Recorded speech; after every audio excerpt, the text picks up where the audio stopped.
नमस्कार, HBC news पर आपका स्वागत है। आप देख रहे हैं मंत्रालय, और मंत्रालय में आज हमारे साथ है राजस्थान कैबिनेट का एक ऐसा चेहरा जो आदिवासी क्षेत्र से आता है और इस समय पूरे राजस्थान में ग्रामीण विकास और पंचायती राज विभाग की जिम्मेदारी मुख्यमंत्री अशोक गहलोत ने उसके कंधों पर दी है। महेंद्रजीत सिंह मालवीय आज हमारे साथ हैं। मालवीय साहब, आपका बहुत बहुत धन्यवाद और बहुत बहुत स्वागत नमस्कार एचबीसी पर। मालवीय साहब, छात्र संघ के अध्यक्ष से आपकी शुरुआत हुई राजनीति में और धीरे धीरे करके आप बढ़ते रहे, प्रधान बने, प्रधान के बाद आप सांसद, राजस्थान में मंत्री, आप कमीशन के भी मेंबर रहे, 2 बार प्रमुख भी, 2 बार आप जिला प्रमुख भी रहे। तो अब राजस्थान कैबिनेट में आप मंत्री हैं और एक बार पहले तो आपको जनजाति मंत्री बनाया गया था, लेकिन उसके बाद जब रिशफल हुआ तो उसके बाद आपको एक महत्वपूर्ण जिम्मेदारी मिली ग्रामीण विकास और पंचायती राज विभाग की। बहुत बड़ा विभाग होता है, सीधा गांव से जुड़ा हुआ विभाग है।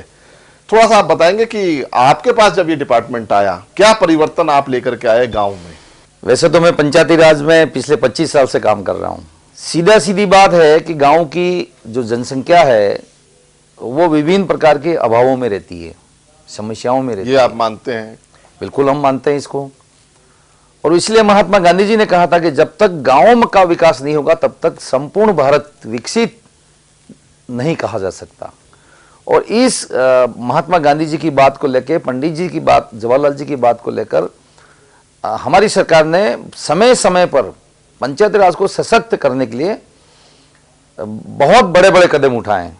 क्या महसूस हो रहा है कि सच में पंचायत सशक्त हुई? पंचायत में मुश्किल से 50,000 60,000 रुपया आता था और आज हमारे पास ये स्थिति है कि हम कितना भी खर्च करें, पैसा हमारे पास में खत्म नहीं हो रहा है। योजनाएं इतनी आ गई हैं कि इन योजनाओं को पूरा करने के लिए हमकी पूरी ताकत लगानी पड़ रही है।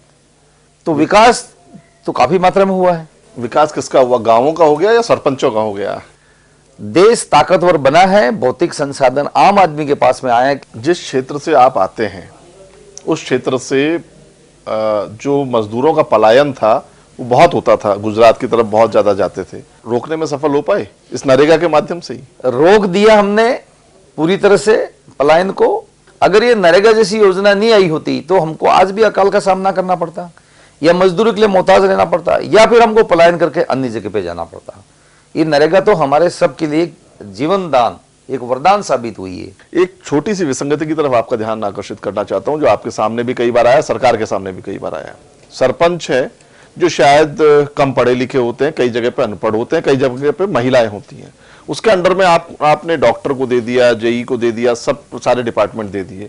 तो आपको नहीं लगता कि जो अधिकारियों की जो कार्यशैली है वो प्रभावित हुई है उस सबसे? आज पंचायतों में आपने कहा कि भाई निचले स्तर के तमाम अधिकारी कर्मचारी की देखभाल पंचायत स्तर पे हमारा सरपंच और हमारा पंचायती राज का जो चुने हुए जनप्रतिनिधि वो देखभाल करते हैं। ब्लॉक स्तर पे हमारा प्रधान और उनकी कमेटी है वो और जिला स्तर पे जिला प्रमुख और उनकी कमेटी देखभाल करती है।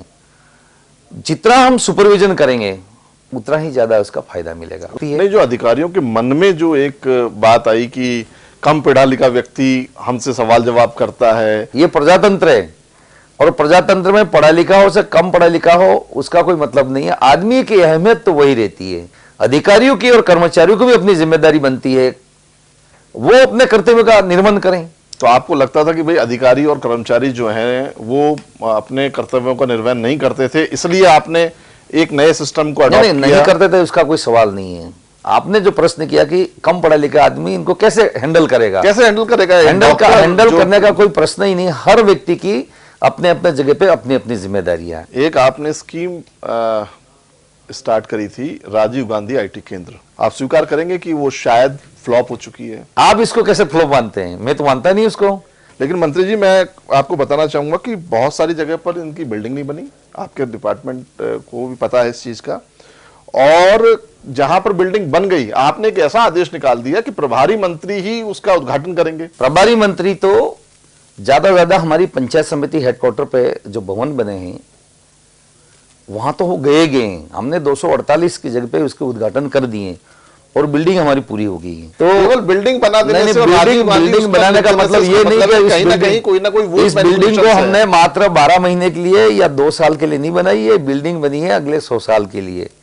और इसीलिए आपको जानकारी में लाना चाहूंगा कि जो हमारे अभी हर पंचायत में हम 2-2 LDC की भर्ती कर रहे हैं, हर पंचायत समिति के और पंचायत के उस भवन में हम पूरा सिस्टम डेवलप कर रहे हैं।